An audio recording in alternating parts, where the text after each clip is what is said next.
कल्पना कीजिए कि आप एक ऐसी दुनिया में हैं जहां हर चीज पहले से तय लगती है। कंपनियां एक दूसरे की नकल कर रही हैं, लोग एक जैसे करियर बना रहे हैं, स्टार्टअप्स उसी टेक्नोलॉजी का पीछा कर रहे हैं जो कल की खबर थी। इसी दुनिया में पीटर थील खड़े होते हैं और कहते हैं, कुछ ऐसा करो जो आज तक किसी ने नहीं किया हो।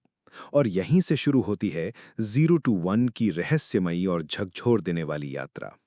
ये किताब इनोवेशन की महिमा का गीत है, जो कहती है कि असली तरक्की तब होती है जब हम शून्य से एक की ओर बढ़ते हैं, यानी कुछ ऐसा करते हैं जो दुनिया में पहली बार हुआ हो।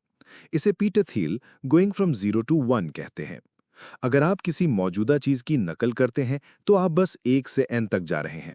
आप सिर्फ क्वांटिटी बढ़ा रहे हैं लेकिन क्वालिटी नहीं।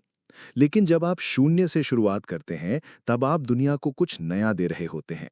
तब आप इतिहास रचते हैं।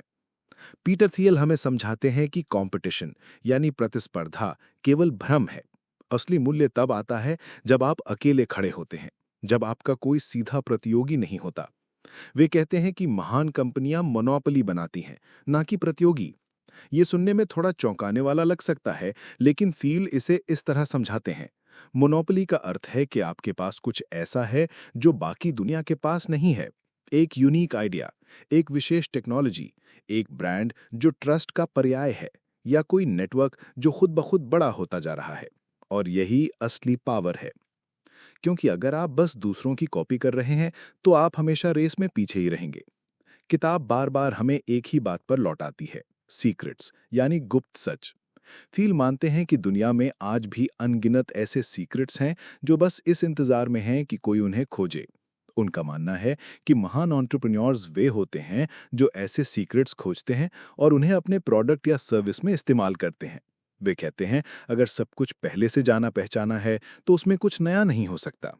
इसलिए सवाल ये नहीं है कि कौन सा ट्रेंड चल रहा है, बल्कि ये है कि ऐसा कौन सा सच है जिसे कोई और नहीं देख रहा।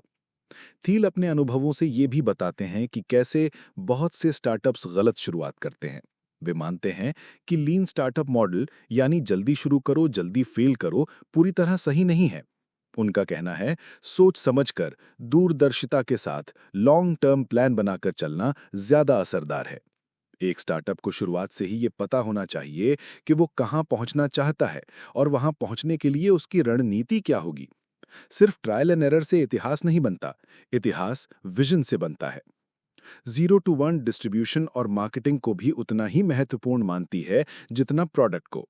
क्योंकि थील कहते हैं, best product doesn't always win, the best distribution does. अगर आपका प्रोडक्ट शानदार है लेकिन वो लोगों तक नहीं पहुंच रहा, तो उसकी कोई कीमत नहीं। और यही वो एंगल है जहां ज्यादातर तकनीकी लोग गलती कर जाते हैं।